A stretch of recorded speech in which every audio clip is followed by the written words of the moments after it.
Welcome to Real Estate Coaching Radio, starring award-winning real estate coaches and #1 international best-selling authors, Tim and Julie Harris. Real Estate Coaching Radio is the nation's #1 daily radio show for realtors who demand authentic, real-time coaching. Get ready for fluff-free, unfiltered, full-strength honesty about what's truly working to get you into action, helping others, and making money now in today's real estate market. Now to our hosts, Tim and Julie Harris. We're joined today by superstar realtor Rick Janson, a real estate industry veteran who transitioned from his former career as a lawyer into real estate back in 2002 and hasn't looked back since. With an MBA in marketing, a semi-professional photography hobby, and an entrepreneurial spirit, Rick launched into the top 7% of his market rated by dollar volume. His numerous awards have been recognized in Forbes, the Denver Business Journal, 5280 Magazine, and Top Agent Magazine. He and his wife renovated a home on HGTV's Professional Grade, and Rick actively fixes and flips homes as what he calls his side hustle. Rick is a Harris Certified Coach affiliate. In December of 2019, Rick made the decision to move his independent brokerage Denver lifestyle to eXp Realty. Now, let's welcome Rick to the call as we join our host, Tim Harris. All right. Thank you for that great introduction, Tim. I really appreciate it. So, as Tim just said, I'm very pleased to welcome my co-host to today's podcast, Mr. Rick Janson. So, Rick, I really appreciate your time today. Hey, thanks, Tim. I really love being on here. So, Rick, you sell real estate where? Let them know a little bit about you, how long you've been in the business, all that good stuff. Sure. I am in the greater Denver area, so the 7 counties of Denver.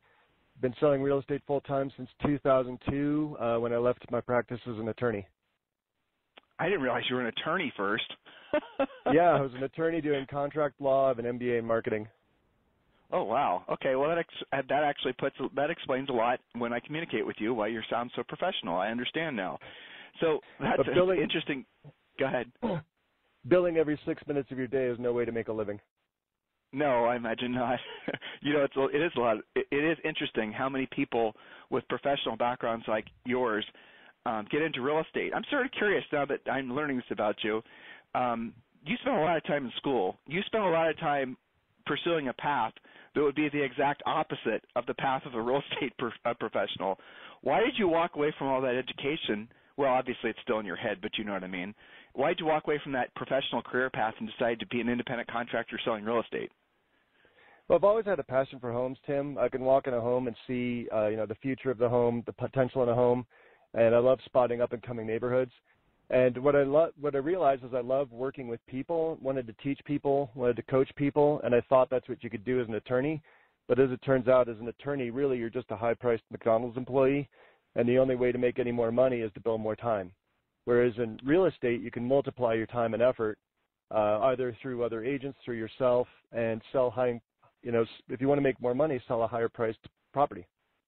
You mean you can create leverage, basically, whereas when you're just selling your time, there's no leverage because once you're done selling time, you've got nothing else to sell. That's in essence what you're saying, correct? Exactly. Leverage was key.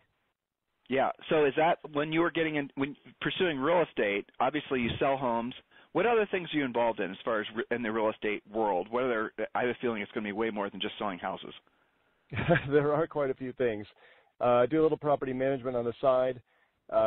Also have been fix and flipping homes, trying to get to a point where we fix and hold because that's where the real cash is. But supervise a couple of crews doing that here in the Denver area, buying investment properties, syndicating, kind of pulling together other people's money, not syndicating, but doing member-managed LLCs to put people together to flip properties. And then I continue to go on buyer tours and list properties as well. Also do some coaching.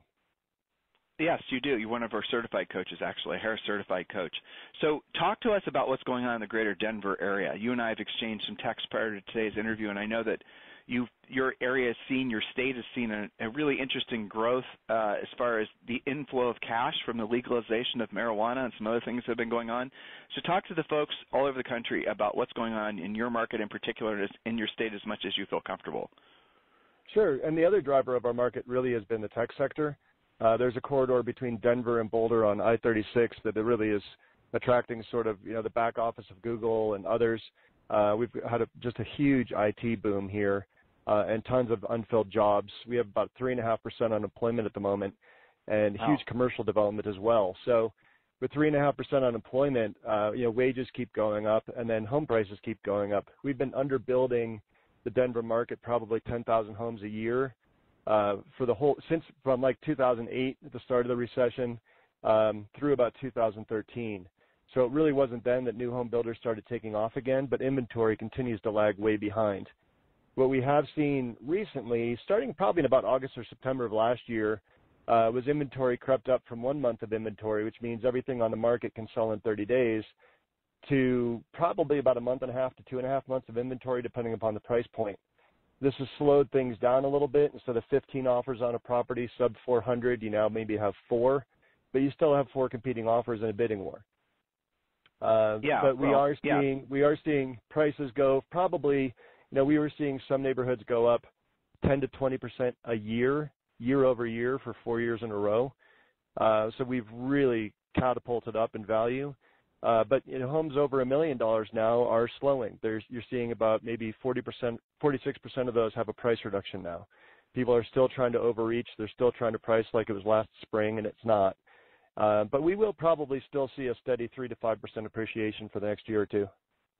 So I'm curious. That was interesting what you just said. So in one price segment, and listeners, the reason I'm going to drill down on what he just said is because it's important that you understand your market price segments as well. It's critical. I heard him say, and correct me if I'm wrong here, that under 400,000 things are still selling. You said with 3 to 4 competing offers, but over $1 million. There's big price reduction. So we could say hypothetically there's some value loss that's happening in certain price ranges, but when you say that overall 5% appreciation, you're not referring to obviously the more expensive real estate. So if you could just sort of break down how you're seeing the market in different price ranges, that would help benefit the listeners because they need to learn how to do the same thing. Sure. I would say sub 250,000 is lightning round. You better still be out there in the first 4 hours. Put your hand on the buzzer and say, yes, please. And there's still, we're still in a wave inspection, wave appraisal type of situation down there. From 250 to 500, the pedal's still under the metal, as it were, to use a car analogy. It's pretty fast. But home buyers are becoming a lot more sophisticated with all the tools that are publicly available, so they still will not overpay. So the danger is agents that are inexperienced or just inexperienced in pricing will still go to market too high. And as you know, Tim, and as you teach through Harris Coaching, if you price too high, you're going to sell for below market value because you're just going to chase the market down. And so if you can find those homes that are slightly overpriced, there's a little more time to breathe and think.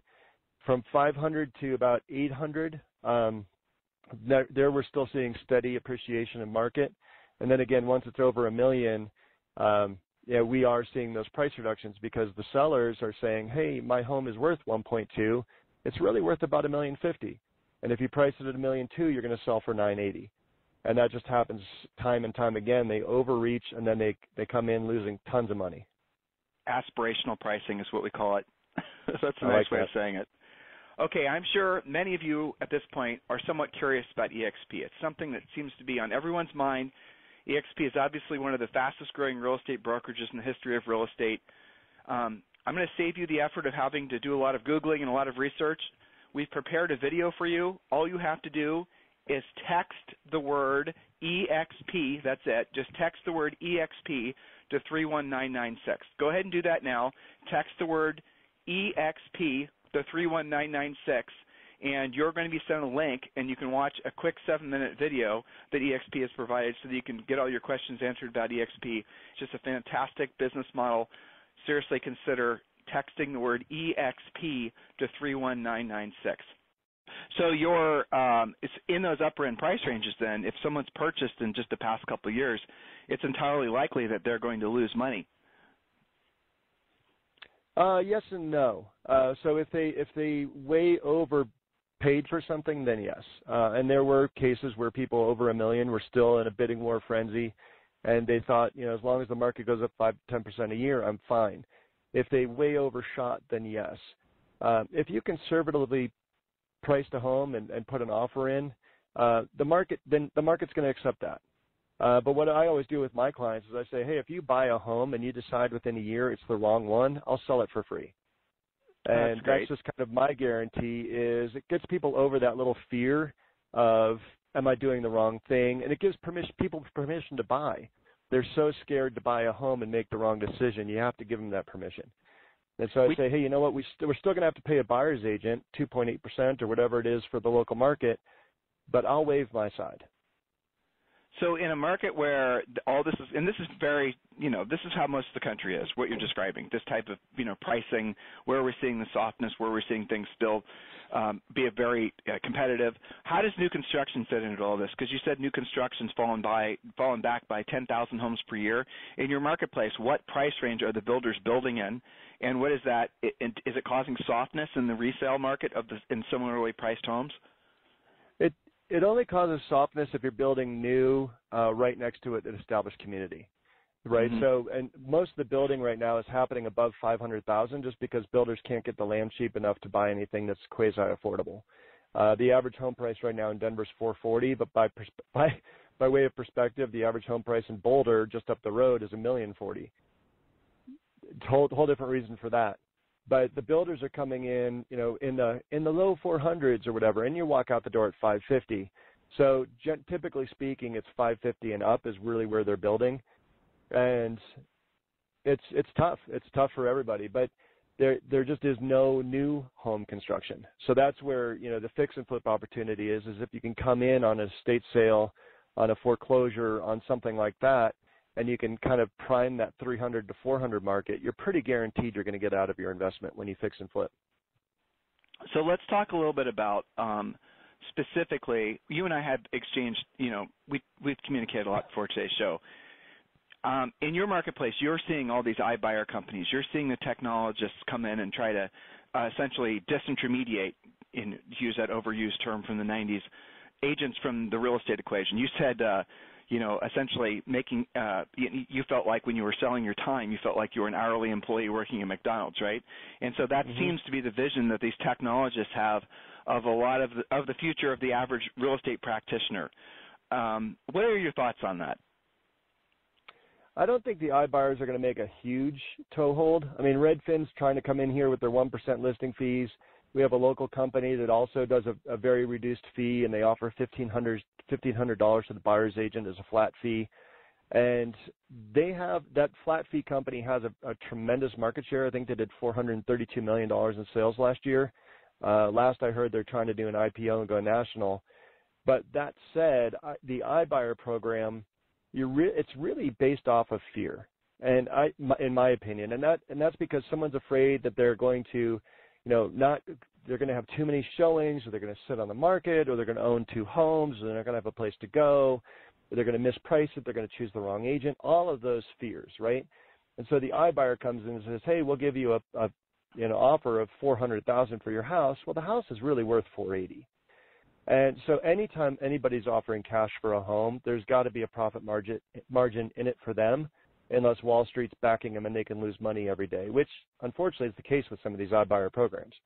But they also won't, like I just out of curiosity requested a valuation on my house from Open Door, and they won't do anything over $600,000. So when your average price point in Denver's $440,000, that cuts out a lot of the market just right there. So I'm not sure how much of a toehold they're going to get. I think nationwide, a lot of these guys, when the market started to slow down, I think they limited all the iBuyer types. They're the ones that there's 3 or 4 that people talk about all the time, but there's actually a ton of little iBuyers that have popped up. And, most of them are venture funded, as Rick said. Most of them are baked into the cake that they're going to lose money for the first few years as they try to gobble market share. That's the thing that's interesting to watch, is that all these big investment companies are moving, and some of the biggest hedge funds in the world are moving into the iBuyer space. International money is moving into the iBuyer space, and they literally, and podcast listeners, it's important to understand this, when you're trying to explain, don't try to use your normal real estate investor type brain trying to understand how these businesses work. I read this on Inman all the time where people will, argue back and forth about how can a company stay in business and lose money? Well, it's easy because they have a big old, rich uncle called SoftBank that keeps on throwing hundreds of millions of dollars at them with the understanding that the game here is not to make money short term, it's to make money long term. It's to make money because you've become the most dominant iBuyer company in the world. That's where these guys are moving. So the competition in this iBuyer space is massive.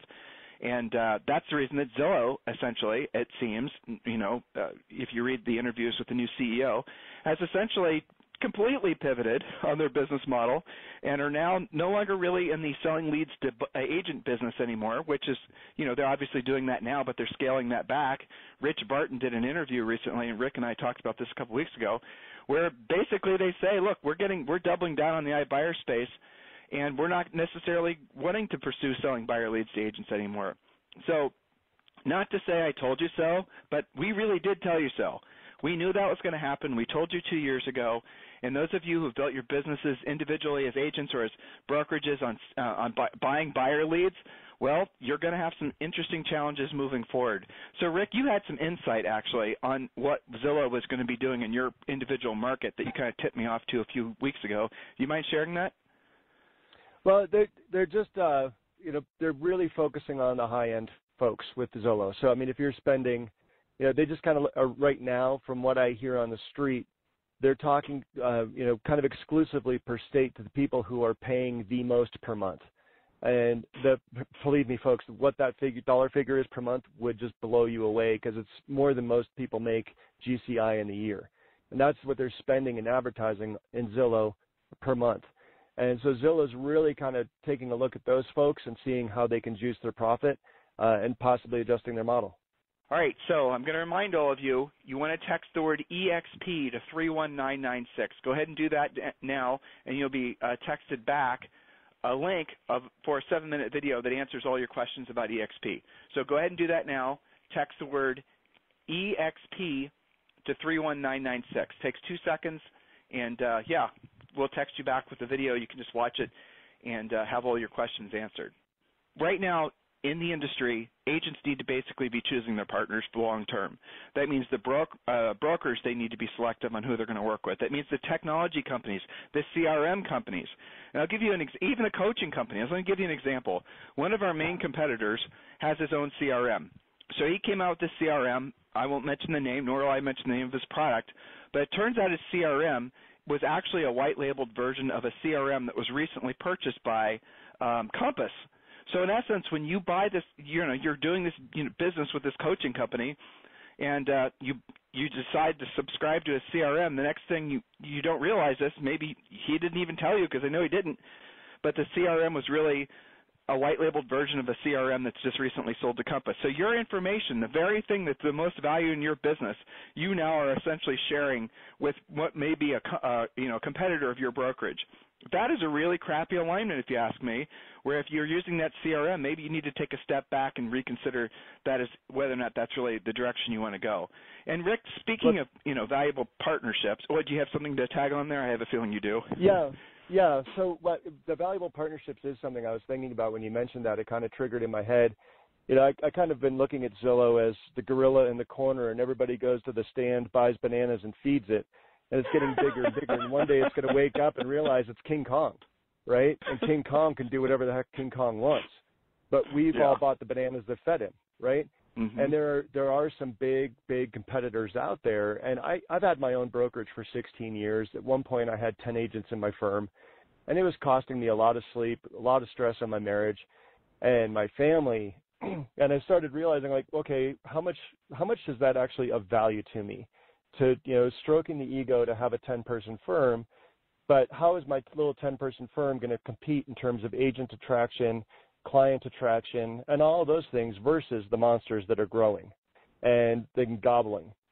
And I started looking around and kind of woke up to the fact that there are some new models out there. The biggest one I found, the best one I found, and the one I actually switched to in December was EXP. And a lot of my agents ended up coming with me, and I started realizing, like, I've got to do something different than I've done for the past 16 years, right? That market no longer exists. And while possibly could eke out a living for the, and eke out, I'm in the top 7% in Denver, right? So I could eke out a living for the next 10 or 15 years, but do I really want to die on a listing appointment? I don't, right? I want to actually spend some time with my family. I want to spend some time with my life. Rick, yeah, you need to preface what you're saying, because he means physically die, age out of the business, basically go to the next listing appointment in the sky, I think is what he's referring to. Because that is correct. Yeah. Well, but it is true. I mean, real estate agents don't retire. They might stop selling real estate, but where they go after they stop selling real estate is probably not someplace that anybody wants to end up being, and that's unfortunate. And I understand completely what you're saying. I didn't mean to interrupt you, but I just wanted to clarify what you were saying. So continue, No, that's please. okay. I mean, I don't want to enter the gates of a Shea home community and leave going through the pearly gates, right? Like, that's no way to go. Exactly. I know what you're thinking. You're very curious, especially now that you're learning more about the revenue share model that EXP offers. Go ahead and text the word EXP to 31996. Just go ahead and do that now. Just text the word EXP to 31996. And we'll text you back a quick video that explains everything you need to know about EXP in just a quick 7-minute video. And we'll also give you access to having additional questions answered. So while you're thinking about it, go ahead and text the word EXP to 31996. Do that now, EXP 31996. Well, so you chose EXP, and obviously we're doing a lot of, everywhere I look, people are switching over to EXP. There's no doubt that that's going to be the big, that is probably one of the biggest mega trends I've ever seen in the over 20 years Julie and I have been in the business.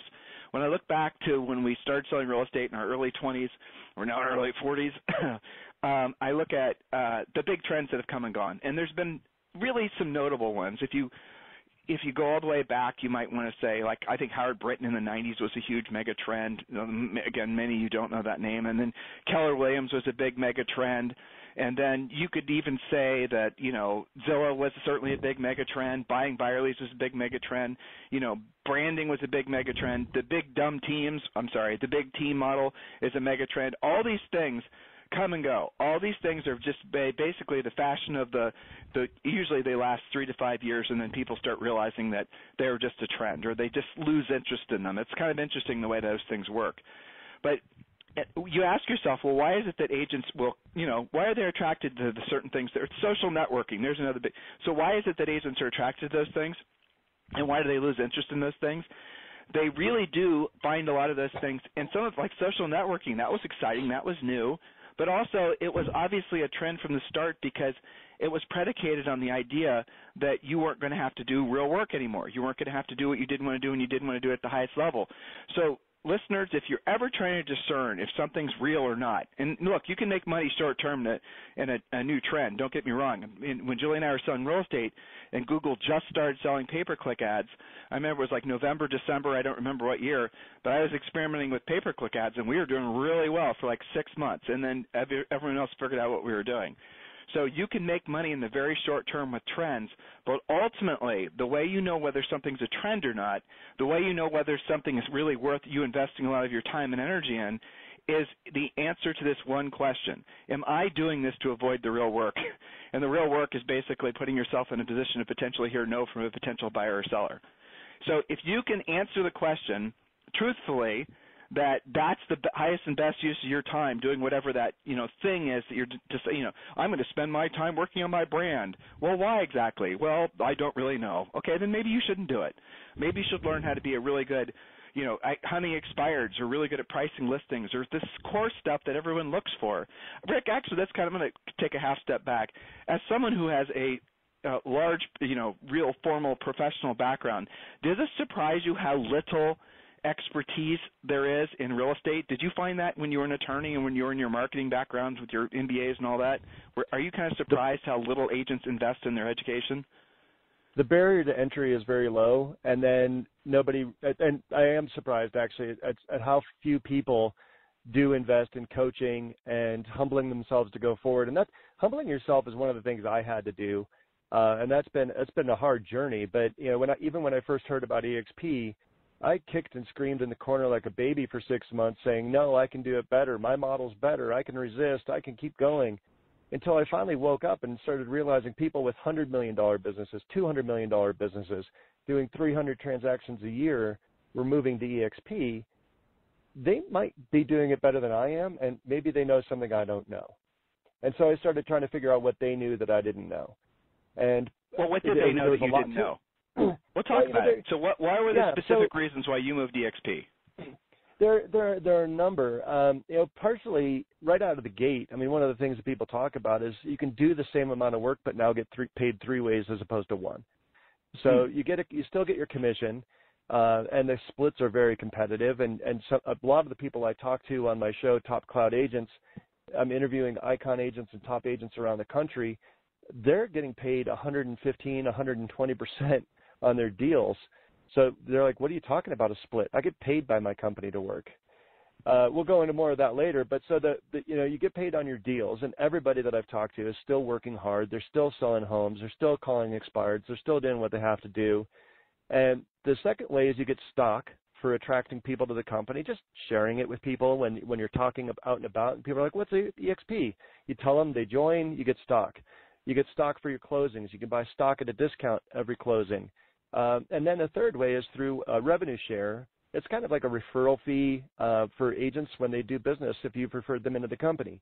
You're helping to build the company by introducing agents to the company, so the company says, hey, we'll reward you on that. And so you get paid 3 ways for just buying and selling real estate. That's fantastic, right? And then you add to that, the culture's wonderful, the training's wonderful, the technology's wonderful. I'm saving a ton of money there. Like I'm getting masterminds with top producers around the country that have absolutely no affiliation with me. They'll just sit down and talk with me for an hour on the phone or in the cloud. I can pick their brain about just about any topic, and you can learn so much. And everybody is just walking into the room with open hands to give, and if they receive something, fine. But it's such a giving culture. It's fantastic. Well, we work with a lot of the top brokerages in the country, and which brokerage should I choose is always like one of the top questions we get pretty much all year round. And when's it time to switch brokerage, or if I were to switch brokerage, which brokerage would I? And the answer we've always, Julie and all of our coaches have always given in the past is, kind of a BS answer, really. It's kind of whichever one you like the best, because the truth is brokerages were all identical, really. It used to be RE/MAX when Julie and I were in the business. You'd pay them a flat fee and got 100%. No Mickey Mouse, you're good. Now everyone's kind of doing these iterations of each other. They're doing, caps and commission splits and da-da-da-da-da. So they're all the same. And really, technology-wise, what they're offering is all the same. But here's what shocks me about what's happening with a lot of these brokerages. And I'll use Keller Williams as an example, and I'm just sort of presenting. I'm not being critical of what they're doing. But they're coming out with this app. They've already come out with it. And they're pressing agents to get into their CRM and pressing agents to get this app to as many of their past clients and centers of influences and past clients and friends and family and whatnot. So here's the problem with that. And I want everyone to be very clear, because this is, as I said earlier, this is what's happening. We're having a bifurcation, the separation between the technologists and the traditional approach to real estate. Maybe traditional is not a strong enough way to say it, but this is essentially the bottom line. People that want agents to be relevant and people that don't want agents to be relevant. People that want agents to basically be successful business owners. People that want agents to basically learn how to perfect saying the words, do you want fries with that? I know I'm trying to be funny, but what I'm saying is also true. So if you are a Keller Williams agent and you're deciding that you want to have this Keller Williams app, it's going to be brilliant. Gary Keller is brilliant. Gary Keller's app idea is brilliant. As soon as that thing's loaded onto the iPhones and Androids of all your centers of influence and past clients, that app, along with the incredible artificial intelligence that's going to go behind it, is going to have a relationship with your center of influence and past client. Now, yes, when you leave, if you go to Keller Williams and you move over to ABC Mortgage or ABC Real Estate, whatever, you're going to take your database with you. So yes, you keep your data, but do they turn that app off?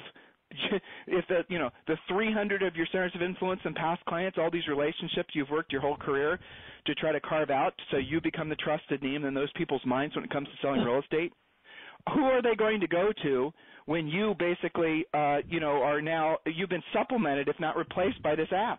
This app is going to be, the way it was described to me by Gary Keller, this app is in essence going to be your house manager. It's time to refinance your mortgage. It's time to this, the other thing. They're gonna coordinate just all aspects, cover all the bases of what it takes, all the things required to be a homeowner, which are a lot. Being a homeowner is basically having a part-time job, no matter how big the house is. And so this app is going to be, in essence, like your own personal, virtual property manager. The app is going to stay on their phones even if you leave the brokerage, which means the app and the brokerage, Keller Williams, are going to have the relationship. And Gary Keller said it best. He said this public many times, and many other companies are saying the same thing. I'm just using Keller Williams as an example because they're, the one that's most dominant as far as they're wanting to infuse real estate with technology. Gary said he is no longer in the real estate business. He's in the technology business. Keller Williams is a technology company. Again, I'm not arguing with the validity of whether or not he needs to make that decision, but what I'm arguing with all of you and trying to convince all of you is if you're going to choose a brokerage to be with, don't you want a brokerage that's in the agent business, not in the freaking technology business? You see what's happened in the vision of these technologists is if you become do you want fries with that person? That's what you are. So, Rick, Tim, I'm this sorry, is the first time I've really, Tim, no, that's okay. It's the first time I'm really hearing about this app, but it does sound brilliant for the customer. It sounds brilliant for Gary, but it sounds like golden handcuffs. It sounds like golden handcuffs for the agent because if you do turn over your 300 per year or 30 per year transaction business to this app, people still use Zillow. I can set them up on my MLS as much as I want, and they go to Zillow to find their homes. And they will become creatures of habit. And if you want to leave at some point to go to RE/MAX, to go to EXP, to go to Century 21, wherever, you will lose your clients, or at least 20, 30% of them, because yes, you have a relationship with some that you invite out to beer and you do your social happy hours and you do your monthly calls and everything else. If you're staying in touch with most of them, but not all of them, you're going to lose them to the app. That's what it sounds like to me. That sounds. No, me too. I mean, I haven't anyone argue with me effectively as and what the purpose of it is. And then what's essentially the technology company Keller Williams has the relationship with your customers. And if you're no longer at the company and that person, waves their hand and say, I want to buy or sell real estate, the app, and their portal is essentially the app. What's going to happen to that lead? Do you really think that now that you're no longer at Keller Williams, you think they're going to the technology company called Keller Williams is then going to somehow magically, send you that lead? Hell no. They're going to refer that out to some other agent in the business. So that's where they're going. It'll go to a Keller Williams agent for sure. For sure, yeah, and who is going to pay a ridiculous fee, which is in essence, again, I'm saying, guys, pay attention who you partner with. So look, you put together a really kick-ass short video. And how does someone get that video? It's about EXP Realty. Yeah, it's just a quick little 7-minute intro. It kind of goes over the basics at a very high level. If you text the word MyEXP, MYEXP, to 31996, that's MyEXP to 31996. You get just a short 7-minute video, explains kind of what EXP is about, talks about those multiple ways to earn revenue, discusses our the fact we're publicly traded on NASDAQ, and it goes over kind of the core values of the company all in 7 minutes. And, that really I found is a great litmus test. People either like, yeah, it's for me, it's not, right? Or it's for me, or I have questions. And questions is a great place to be. I had questions for 6 months.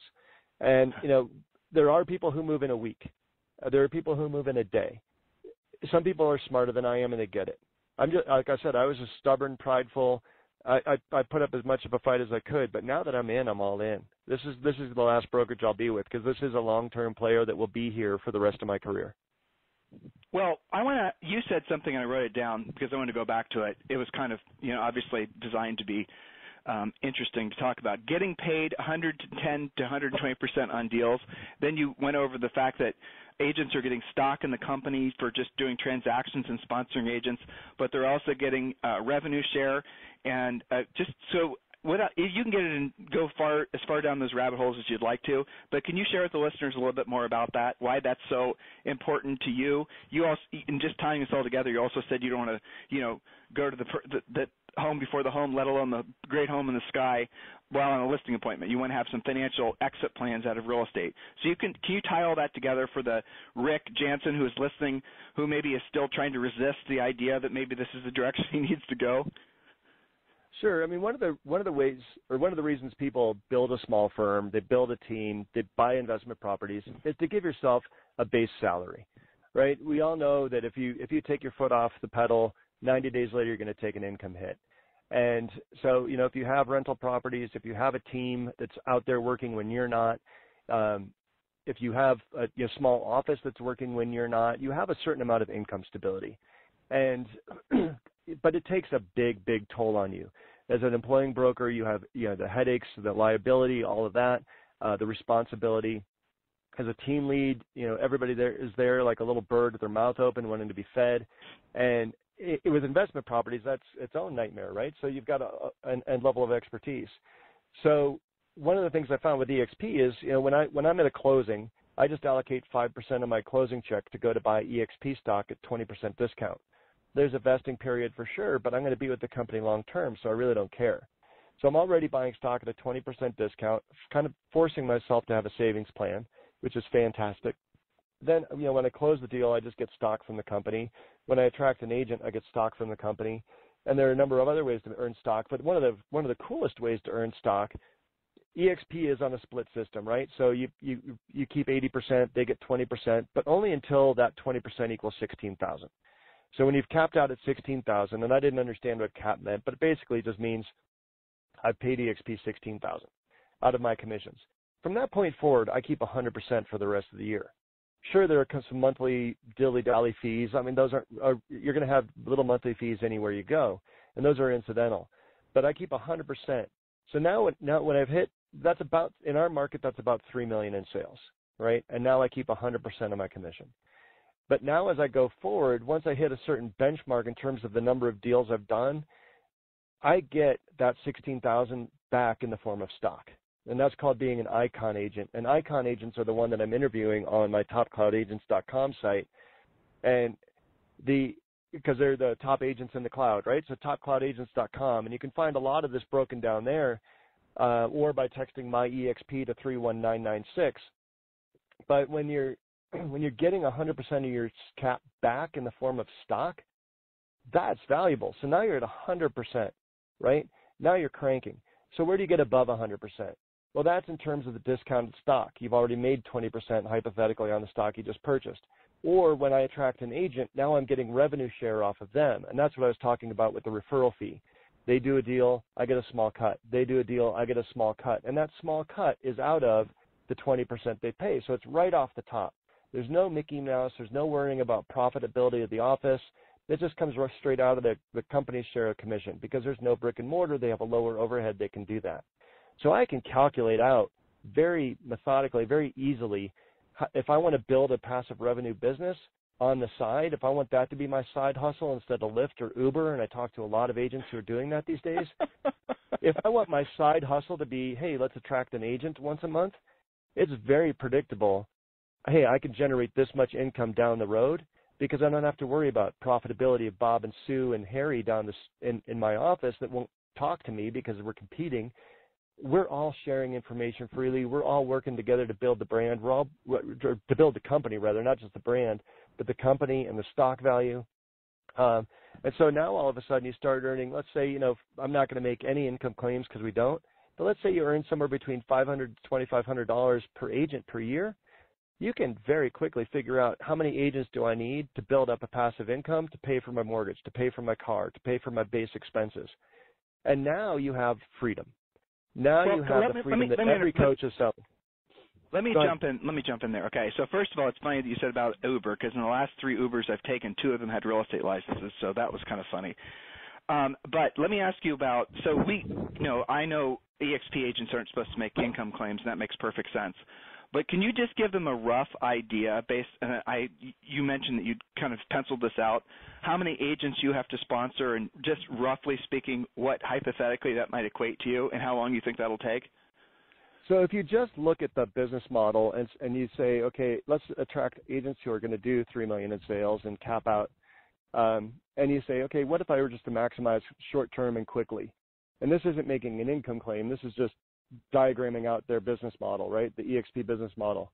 If you attract 5 agents who are doing about $3 million in business, and they each attract about 5 agents who are doing $3 million in business, that very quickly is a $94,000 income. Right, and I've talked. I'll give you an example. Someone actually we interviewed a couple of weeks ago. What was her name? Nicole. And Nicole was someone who had only recruited 15 people, and 2 of them had quit or retired or whatever they did. And so that left her an active group of 13. Of that 13, 2 of the people were, they were focused. They were doing a lot of sponsoring themselves. They weren't like making it their jobs. They're selling houses. They're being successful. They're sponsoring people almost as a side stream benefit of doing deals like you described. Because people say, hey, tell me more about EXP when you're in the midst of a transaction or whatnot, and then boom, there's another sponsor for you or sponsoree for you. But anyway, she ended up with 13. That group of 13 grew to 200. Now, at 200, what was fascinating is she told me her numbers on the podcast, and she was making somewhere in the low 200s per year as a result of having as a result of her group recruiting up to, around 200 people, though she only personally had ever sponsored 13. Now, I talked to her and she did that after 18 months in EXP. So she only ever recruited essentially effectively 13.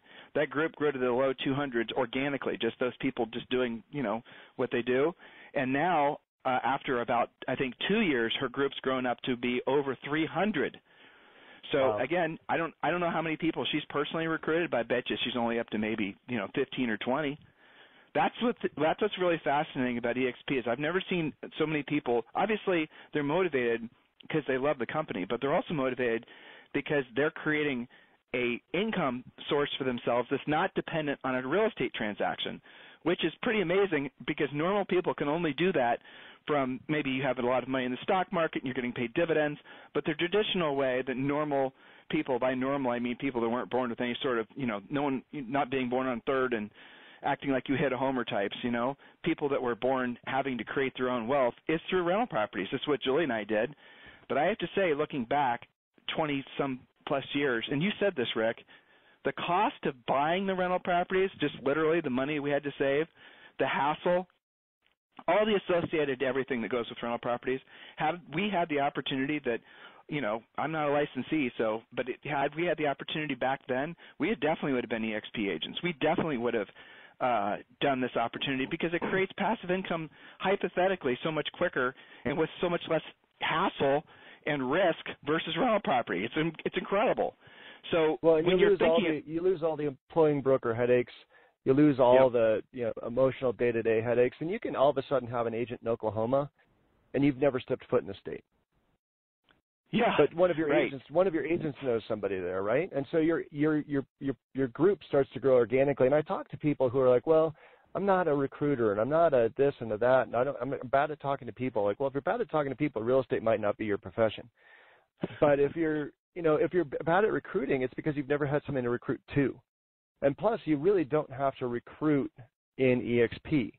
I mean, when you text the word my EXP to 31996, you'll see that 7-minute video does the job for you. And anybody who joins up with EXP can get this video, and you share that video with someone, and it's either a thumbs up or a thumbs down or a question mark. 2 out of 3 of those are great. Someone's expressed an interest in learning how to develop themselves, learning how to create a different future for the family, learning how to create a different future for themselves, and possibly save their marriage because they're not constantly worried about money, possibly invest in their kids and avoid therapy down the road, right? I mean, there are all sorts of reasons people get into finding their why, but you can go really deep really fast. And plus, even if I remember when I used to sit in the apple pie shop with my parents, I think it was called like Poppin' Fresh Pies back in the day in the Midwest, and we would do 2 times 2 times 2 times 2 times 2 while we waited for pie to arrive.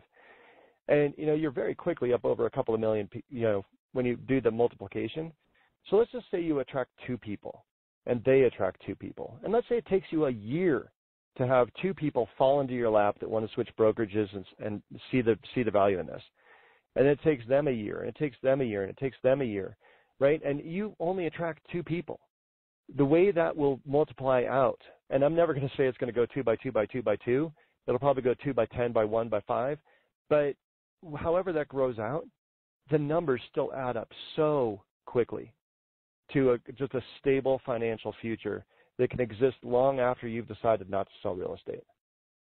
Yeah, and like you said, you get paid multiple ways, which is it goes hand in hand with what Julie and I preach in Harris Rules, our book. You got to create multiple lead generators, i.e., multiple spokes, but you also want to create multiple income sources, and that only comes when your spokes that you've created to generate the leads result in you making profit. With that profit, you reinvest it, and then hypothetically, you want to have multiple sources of income. That way, if one of the sources of income isn't as strong one year as then maybe the others will.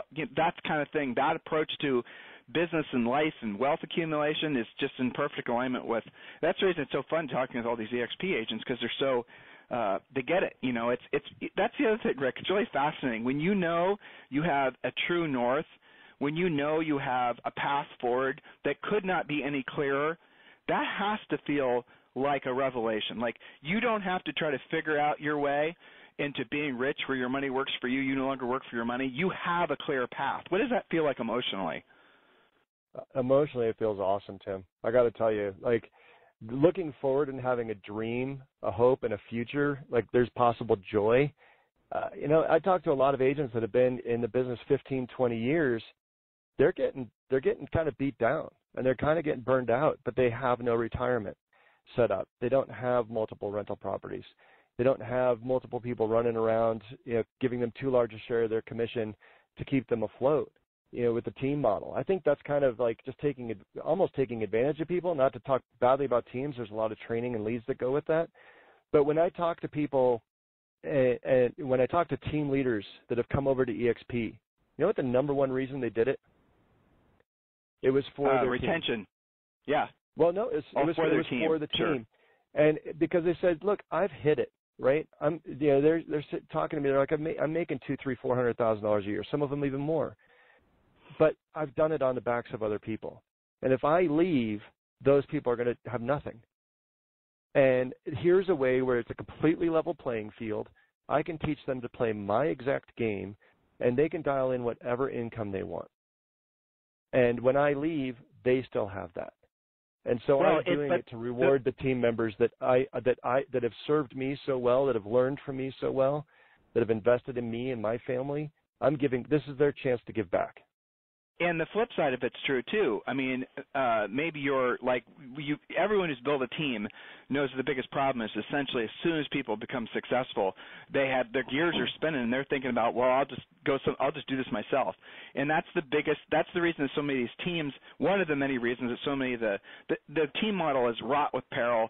The biggest one being for 99% of the agents listening right now, yes, have staff, maybe have 2 or 3 assistants, but don't do this big team thing because your profit margins are terrible.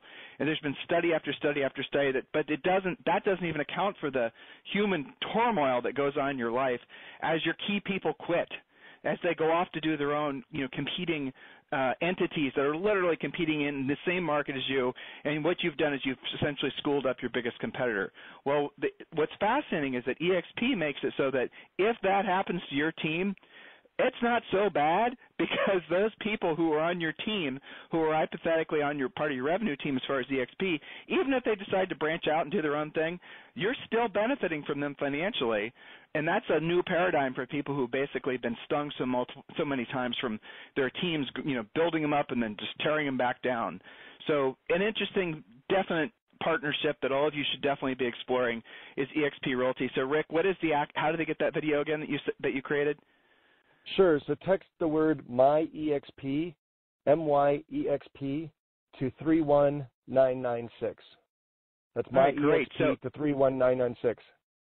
So you're obviously a very smart, very successful, hardworking, focused. I like the fact when I texted you the other day, you said, I'm sorry, I'm on a date with my wife. I'm not going to work while I'm on a date with my wife. I respected that. You got your head screwed on straight. You are a small broker, and you saw the advantage, just the different pivots you've made in your marketplace. If someone wants to call you directly, can they, or text you directly? Yeah, absolutely. My cell phone is 303-589-2320. Again, that's 303-589-2320, and it's probably best to text me first, and I'll call back. But absolutely happy to talk to anybody, whether you've learned about EXP and sign up under somebody else, or whether you've learned about EXP here, or if you just want to talk about investment properties and how to find investors and cash behind it. Anything we talked about, I'm happy to share. And I watched that video. It's fantastic. So make sure you text the word MYEXP, right, to 31996. Text the word MYEXP to 31996, or if you'd like to call Rick directly, you can as well. So, sir, I really appreciate your time. That hour just flew by. I certainly appreciate everyone. Yeah, it was fun. We knew it would be. So, everyone, if you need to get hold of Rick, you have his contacts right there. In the meantime, go ahead and text the word MYEXP to 31996. Have a fantastic day. We'll talk with you on the show tomorrow. This program has been a presentation by Tim and Julie Harris, Real Estate Coaching. For more information on our real estate coaching and training programs, visit our website at timandjulieharris.com. Remember to tune in weekdays at noon for upcoming shows, and until next time, thank you for listening to Real Estate Coaching Radio with Tim and Julie Harris.